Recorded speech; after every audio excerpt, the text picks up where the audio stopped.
Alright, so I'm going to show you guys how to crack WEP with AirCrackNG. Alright, so the first thing you have to do is make sure that your wireless antenna is connected. So with the IW config command, you can see all the different interfaces that you have. I'm going to use WLAN 1 since that's the alpha. Okay. Can everybody see okay? Yeah. Okay. So now that I know that that's my network, or that's my wireless access point, the next thing I have to do is start it in monitor mode, which I've already done on accident, so I'm going to stop it and then show you guys how to start it. Okay, so all you have to do to put a device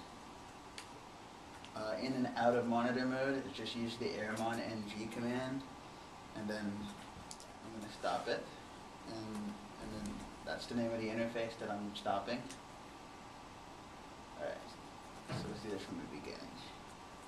Alright, so all you have to do is type Airomon NG, start, and WLAN 1, or whatever interface that you guys are going to be using. And what this does is it puts it into monitor mode, which is the same thing as promiscuous mode. Alright, so once you have your promiscuous mode set up, I'm going to start something called Aerodump NG. And what Aerodump is it starts monitoring all the stuff on the air right now. So all the things that you see popping up are the different APs. Oops.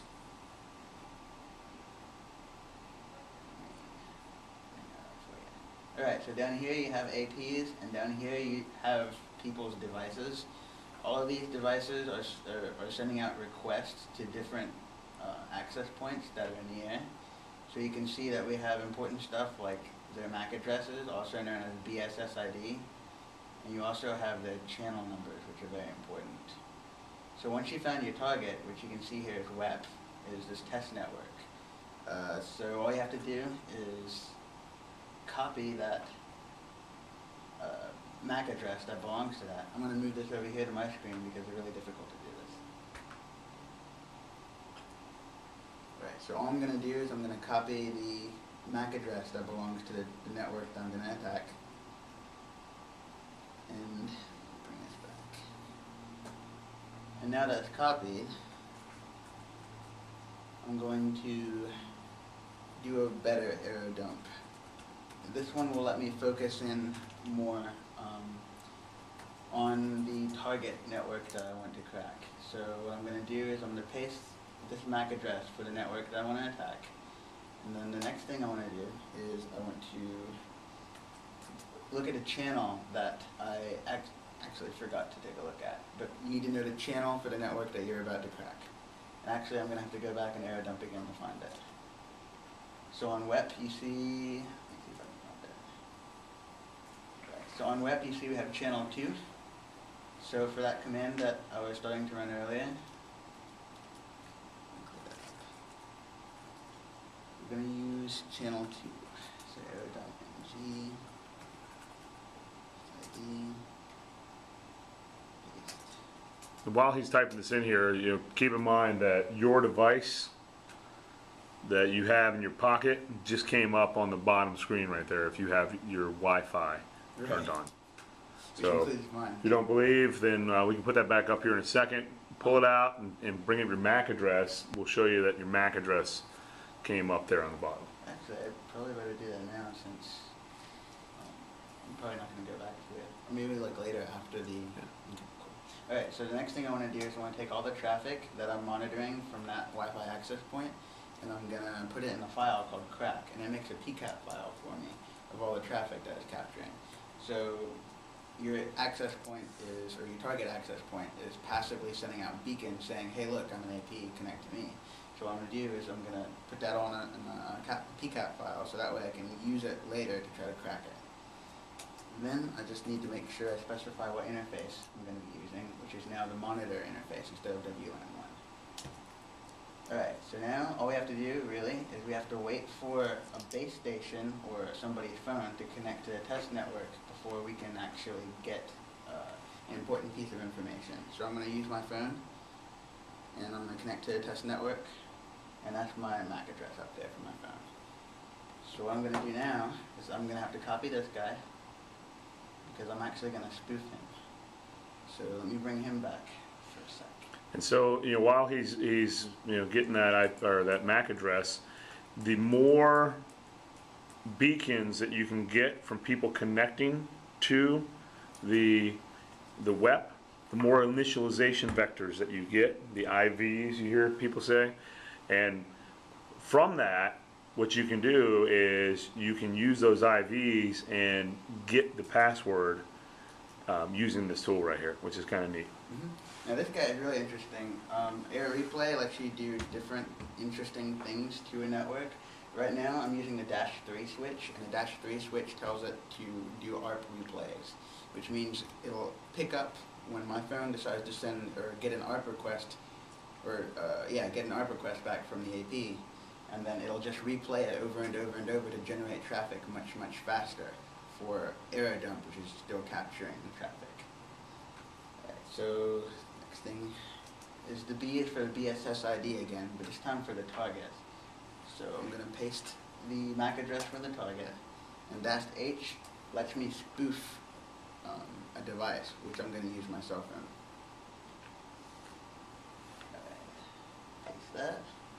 Alright, so now we got that. The next thing is just putting it on the right interface. Now it's just got to wait for ARP packets to respond. Now there's a thing that you can do that you can actually bump people off a network and then make them reconnect, and that'll help you get an ARP packet. But since this is easier for me to do right here, I'm just going to connect to something else, or disconnect, and then I'm going to reconnect to the test network, and then it'll start generating ARP packets. So this is all going into my PCAP file, and now there's only one thing left to do. It's time to actually run AirCrack on the PCAP file. So I'm going to bring this over.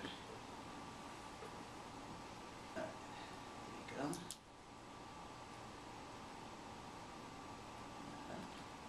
And it's as simple as doing AirCrack G and then the name of the PCAP file. It always puts a number at the end of that. And then all we do is wait. And then whenever it's done, it'll say key found, and it'll have a hex value that you can use. And you can copy and paste into the password prompt every time you try to connect. So a lot of times, depending on how long or strong the password is, especially with web, that's how long it'll take to actually go and crack that password. Again, the more initialization vectors that you have from people trying to connect to your wireless access point, the better chance you have at cracking that very quickly. So if we all at the same time, if we, like Dutch said, if we issued a bump command to just say everybody off, and then when we pushed you off, immediately our phones will just try to come back and reconnect. So immediately from that, we capture all the ARP packets from each one of us. That way we have not just one, but we have 8 of us or 9 of us, however many there are, that are connecting to that. And it's not just a person. I mean, it would be each one of our nodes on the network that would automatically go back out and try to reconnect to it. So we're sniffing all that over the waves and being able to come back and do it. So it's pretty neat. Mm-hmm. All right, so over here you see we got our key found, and there it is. So I'm just going to copy that and bring up my network manager. Here's the test network. I'm going to go ahead and connect.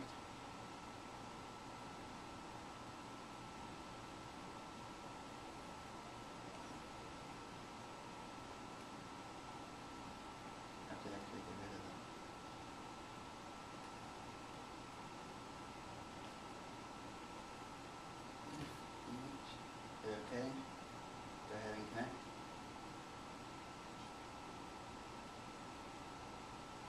If you look down here, I'm already obtaining an IP address, so that means I'm pretty much in. So from that key, how could you find out what that password is? Just type something. Okay. So it's types it.